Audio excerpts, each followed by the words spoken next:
Donc bienvenue pour ce colloque qui va durer un jour et demi, donc sur l'analyse chimique, histoire et innovation. Et donc je vais vous faire d'abord une petite introduction par rapport à la session de cet après-midi. Et puis demain, je vous ferai une autre introduction puisque cet après-midi est très différente du programme de demain, comme vous l'avez vu. Donc d'abord, et comme par rapport à mes cours, pour ceux qui les ont suivis, sur l'affiche, vous avez une image d'un tableau, en fait un fragment d'un tableau, que vous n'avez pas forcément immédiatement reconnu et sur lequel je voudrais juste revenir. Donc, il s'agit d'une œuvre de Roy Lichtenstein qu'il a peint sur toile et qu'il a réalisé également, qui a été réalisée également en lithographie. Donc là, vous avez l'image de la lithographie du MoMA aux États-Unis. Donc une œuvre faite en 1970, donc Peace Through Chemistry. Donc vous voyez bien le titre et le contenu de tout cela, et qui est une œuvre qui a été conçue, expliquait-il, et ont expliqué les historiens après, comme un dessin rébus, une sorte de triptyque. Vous voyez bien les trois parties, avec trois tonalités colorées différentes, qui font apparaître différentes relations entre l'homme et la nature, et l'harmonie qui peut exister entre l'homme, la technique et la nature. Vous voyez à gauche un fragment de soleil rayonnant et une branche de laurier, donc dans un esprit plus naturel, qui peut nous amener notamment vers la préhistoire, une machine et l'industrialisation au centre, et puis un profil anguleux d'un chimiste, avec bien entendu son tube à essai. Donc voilà, c'est une œuvre que je trouve très symbolique un petit peu des possibilités, et puis de cette réunion qui va viser à essayer de comprendre à la fois ces instrumentations, cette manière qu'a eu l'humanité au cours des temps de concevoir des instruments, jusqu'aux toutes dernières innovations aujourd'hui, par rapport au domaine notamment biomédical, ou par rapport au domaine de l'histoire des matériaux, puisque ce seront les deux axes principaux des différentes présentations pendant ces 2 jours. Donc cet après-midi, est une après-midi dédiée sur l'histoire d'une approche de la chimie analytique. Et donc vous savez tous, si vous avez suivi mes cours ou si vous me connaissez un petit peu, que je considère et que cet apport de la chimie analytique pour l'histoire des sciences et des sociétés est un aspect fondamental de mes activités de recherche et de manière plus générale d'un certain nombre de laboratoires aujourd'hui. Et c'est l'occasion un petit peu d'en faire un point avec une vision particulière durant ce colloque. Donc cette chimie analytique permet de dresser un inventaire des connaissances humaines, de mieux comprendre certaines évolutions de savoir technique, de la condition de mise en place d'innovation technologique au sein de cultures, avec leurs préoccupations, leurs conceptions philosophiques, leurs conceptions des relations entre l'homme et la nature, et aussi leurs productions, qui peuvent être aussi bien littéraires qu'artistiques, notamment, et les points qui m'intéressent le plus. Et donc c'est pour ça que j'ai organisé cette première section du colloque, pour traiter de ces questions relatives à l'histoire de la chimie analytique et à ses apports par rapport à cette dimension historique.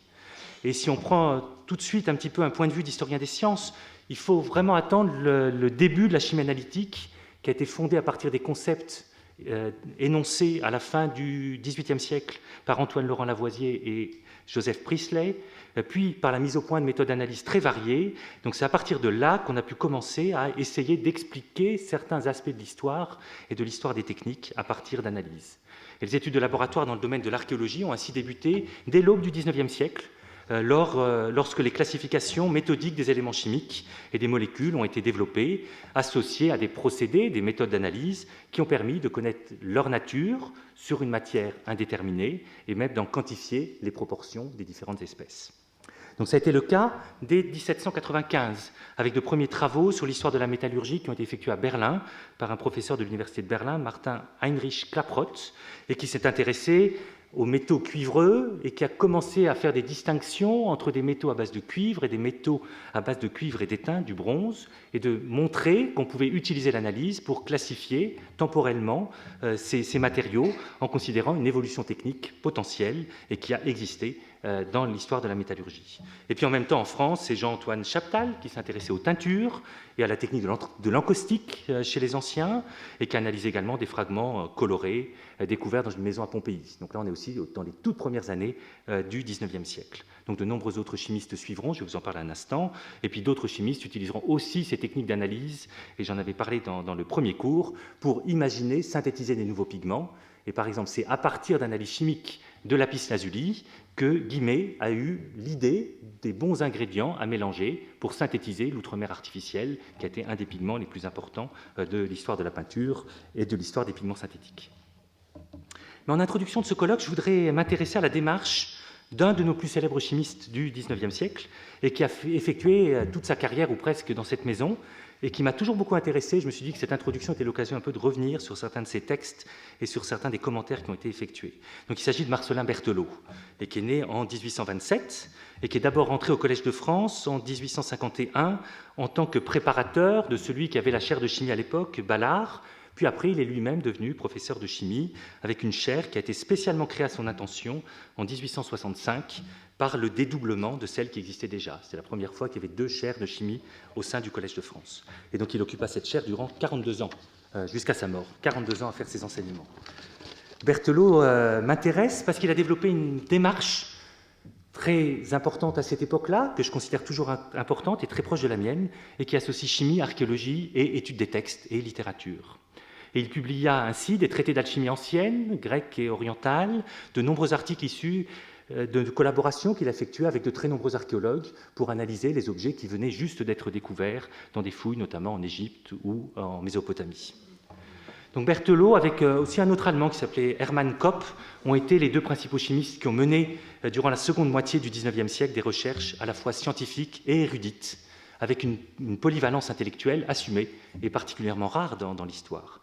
Et Berthelot considérait que son apport pouvait être important parce que l'historien éprouvait dans ces domaines des difficultés dans la mesure où ses recherches nécessitaient des connaissances supplémentaires bien particulières d'ordre scientifique qu'il n'arrivait pas toujours à dominer parfaitement. Je reviendrai sur cette idée qui est très importante aussi à l'inverse pour le chimiste. Et pour ce faire, Berthelot a travaillé à partir de sa double vocation qu'il avait assumée déjà très jeune, puisqu'il a eu le bac, il a été bachelier en lettres en 1847, puis en sciences mathématiques en 1848. Et il fit ses études classiques au Collège Henri IV. Donc ce qui m'intéresse aussi dans cette histoire, et via le Collège Henri IV également, c'est que c'est ainsi qu'il a fait la rencontre d'Ernest Renan, donc un autre grand personnage du XIXe siècle, et qu'il appelait son compagnon le plus cher de sa vie. Et tous 2 eurent chacun une très grande influence l'un sur l'autre. Et c'est aussi un point que je trouve très intéressant pour ces recherches interdisciplinaires. Dans une de ses lettres de Renan, donc à Berthelot, datée de 1850, Renan exprime clairement sa volonté de modifier l'orientation scientifique de Berthelot, et regrettant qu'il n'ait, je cite, qu'il n'ait pas pris comme étude officielle les sciences morales, philosophiques ou littéraires, propres à contrebalancer le penchant dépressif du chimiste. Grande amitié entre eux. Et c'est ainsi que tous 2 suivirent ensemble des cours de sanskrit au Collège de France, et ceux du professeur de l'époque, le philologue Eugène Burnouf. Et inversement, certains contemporains des 2 hommes ont considéré que les commentaires, les textes de Renan, et notamment son apostasie et son goût pour les vérités véritables, son goût pour la science, étaient dus à sa relation avec Berthelot et à l'influence de Berthelot sur lui-même. Et Ernest Renan a été lui aussi nommé au Collège de France, professeur d'hébreu, en 1862, avant d'être suspendu, ce qui dans l'histoire du collège est quand même quelque chose aussi de rare et d'important, pour des propos jugés sacrilèges sur Jésus-Christ. Et le pape Pie IX le traita en 1864 de blasphémateur européen. Donc vous voyez toutes les conditions de tout cela, ce qui a fait que le ministre d'ailleurs de l'Instruction publique à l'époque a dû supprimer son cours suite à des manifestations hostiles devant le Collège de France. Et ensuite Renan fut réintégré dans sa chaire en 1870, puis élu à l'Académie française quelques années plus tard, puis encore quelques années plus tard, il est devenu administrateur du Collège de France, donc en 1883. Et donc tous 2 étaient là, dans cette institution, et ont échangé en permanence. Et c'est vraiment à cette rencontre d'exception avec Renan, puis avec la complicité unique qui a lié les 2 hommes, que l'on peut considérer que Berthelot s'est investi très fortement dans cette histoire de la chimie, dans cette histoire de l'alchimie et dans cette histoire des sciences. Mais il y a eu un autre événement très marquant dans la vie de Berthelot, qui a été l'invitation qu'il a eue pour aller inaugurer le canal de Suez en 1869, et ce qui l'a amené à visiter l'Égypte. Et il a effectué une croisière sur le Nil, comme touriste, d'une certaine manière, mais aux côtés de nombreux scientifiques, artistes et écrivains, et ça lui a révélé l'importance des connaissances de chimie que possédaient déjà les Égyptiens anciens, les bâtisseurs de pyramides, et auxquels les alchimistes européens bien postérieurs se référaient en permanence dans leurs textes, comme si cette science provenait à chaque fois de l'ancienne Égypte. Et donc ça a égayé sa curiosité, et il écrivait dans un de ses livres, Les origines de l'alchimie, depuis bien des années, je réunissais des notes sur l'histoire de l'alchimie lorsque le voyage que je fis en Orient en 1869, la visite des ruines des villes et des temples de l'ancienne Égypte, l'aspect des débris de cette civilisation qui a duré si longtemps et s'est avancée si loin dans ses industries, reportèrent mon esprit vers les connaissances de chimie pratique que celle-ci suppose nécessairement. Et donc ce qui a donné donc cette intuition qu'il était utile de faire des travaux dans ce domaine. Et donc il se proposa alors d'en retrouver les traces, tant dans les textes que par l'analyse de vestiges archéologiques, principalement métallurgiques. Il mit son laboratoire au service des archéologues ou des historiens. Il analysa alors des objets métalliques d'Égypte et de Perse, découverts en particulier par l'égyptologue Gaston Maspero, et puis par un autre archéologue, Jacques de Morgan, qui était également un ingénieur des mines, et qui trouvait là aussi avec Berthelot une connivence intellectuelle très très forte. Et il chercha ainsi, alors par exemple, à comprendre la composition des minerais du Sinaï, la nature des alliages de cuivre, la composition des ors égyptiens. Il découvrit des métaux rares dans l'Antiquité, comme un fragment de vase sumérien qui avait été façonné en antimoine métallique, qui est extrêmement rare, et qui avait été découvert dans les ruines de la ville mésopotamienne de Télo. Et puis il étudia aussi des miroirs de verre, du blé également, provenant de Pompéi, retrouvé à Pompéi.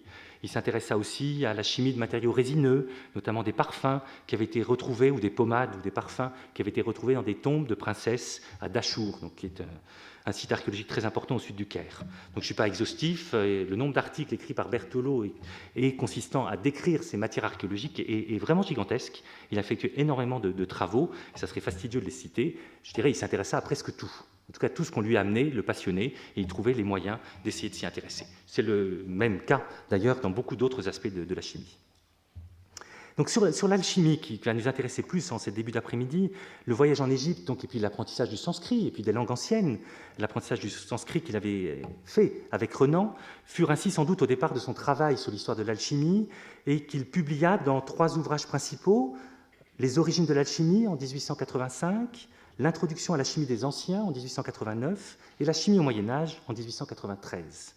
Et ces ouvrages rassemblent des traductions et des commentaires de documents grecs, syriaques, arabes et latins qu'il a étudiés avec quelques collaborateurs. Bien entendu, il n'était pas philologue, il ne pouvait pas se consacrer uniquement à la traduction et même à la création de ces textes. Il traduisit d'abord le papyrus de Leyde, qui est un document alchimique fondamental et très célèbre du IIIe siècle. Il se procura également, utilisant d'ailleurs son pouvoir, puisqu'il était ministre à cette époque-là, écrivant à des ambassadeurs, etc., des documents qui provenaient d'Inde, pour essayer d'avoir d'autres types d'informations.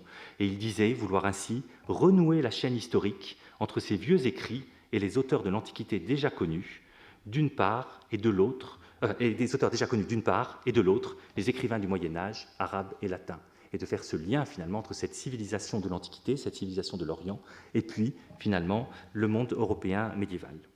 Donc ces travaux eurent un impact important, ils servirent à toutes sortes de choses, hein, ils ont été très lus, et j'étais amusé de voir notamment qu'Anatole France avait utilisé les textes de Berthelot comme base scientifique, comme base théorique, à l'écriture de son roman « La rôtisserie de la reine Pédocle », qui parut en 1893 et qui parle beaucoup d'alchimie. Mais certaines de ces recherches, il faut bien moduler, hein, aussi les écrits et les travaux de Berthelot, coordonnés par Berthelot, ne sont pas parfaites du tout et ont été très critiquées, et très fortement critiquées. Alors par exemple, Berthelot insista ou commis l'erreur fortement de considérer qu'il a existé une influence grecque sur l'alchimie chinoise et indienne, ce qui a fait l'objet de nombreuses controverses. Mais pour finir cette petite présentation, et faire un petit clin d'œil par rapport aussi aux choses d'aujourd'hui, on a d'autres documents qui sont des lettres échangées entre Marcellin Berthelot et ses collaborateurs et qui sont très intéressantes pour voir de quelle manière la collaboration interdisciplinaire a pu se mettre en place durant cette seconde moitié du XIXe siècle. Durant une longue période de 30 à 40 ans, cette recherche s'est développée avec un certain nombre de spécialistes des différentes langues anciennes pour étudier ces textes, pour en faire des traductions commentées. Et ça montre aussi les difficultés de cette démarche et toutes les limites qui sont peut-être toujours d'actualité et qu'on va rediscuter, je pense, aussi dans cet après-midi. Donc ces documents, quand on les regarde, évoquent les difficultés liées à la précipitation pour la publication, nuisible à la précision paléographique, mais qui est toujours quelque chose aujourd'hui d'important. Les limites de la collaboration interdisciplinaire entre littéraires ignorant la chimie et scientifiques qui n'étaient pas toujours soucieux du sens authentique de textes particulièrement imprécis et parfois obscurs, et qui voulaient les balayer d'un revers de la main, parfois trop rapidement. Les difficultés d'interpréter la doctrine alchimique à la lumière d'un rationalisme ou bien dans un moule scientiste où finalement Berthelot voulait absolument tout régler avec les connaissances modernes qu'il avait au milieu du XIXe siècle. Et ça, c'est à rapprocher de nouveau de commentaires d'Ernest Renan et de toute une série de démarches par rapport au rôle de la science. Et Ernest Renan, par exemple, en 1848, écrivait « Organiser scientifiquement l'humanité, tel est donc le dernier mot de la science moderne, telle est son audacieuse mais légitime prétention ». Donc les choses ont bien changé aujourd'hui, et les discours sont certainement devenus beaucoup plus nuancés, beaucoup plus subtils. Et nous avons ici quelques éléments, donc déjà anciens, sur lesquels nous pourrons discuter en cette fin d'après-midi, dans la table ronde que je vous propose d'animer avec les orateurs de cet après-midi pour discuter un petit peu de tous ces enjeux et de cette manière de créer ces recherches autour de la chimie, de l'histoire, de l'archéologie, de l'histoire des sciences, avec une discussion tous ensemble. Donc ce n'est pas très bien marqué dans le programme, hein, mais ça peut nous amener jusqu'à 18h ou un petit peu au-delà si vous le souhaitez.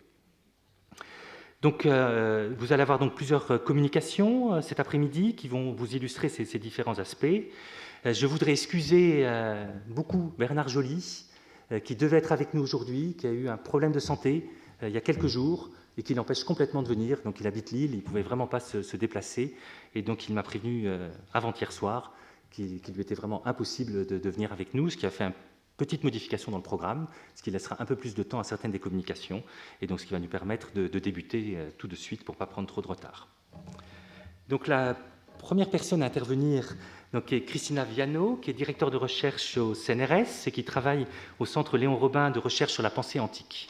Donc c'était aussi dans cet esprit de cet après-midi interdisciplinaire important, parce qu'elle mène des recherches dans le domaine de l'histoire de la philosophie et de la science antique, notamment sur les théories anciennes de la matière, donc des présocratiques aux néoplatoniciens. Elle vous expliquera certainement des choses bien mieux que vous. Et elle a publié en 2006, aux éditions Vrin, un ouvrage qui s'appelle « La matière des choses », le livre 4 des météorologiques d'Aristote et son interprétation par Olympiodore, qui est un livre que j'avais lu il y a quelques années, qui m'a énormément plu et qui m'a donc donné l'envie de la contacter pour voir si elle était prête à nous faire un discours sur ces travaux permettant de réfléchir à l'origine finalement de cette analyse chimique. Là, je vous l'ai mis au début du 19e siècle parce que la chimie moderne existe, mais en fait, on peut y réfléchir différemment. Et donc, sa communication aura pour titre « Mixis et Diagnosis, Aristote et la chimie du monde sublunaire ». Merci beaucoup.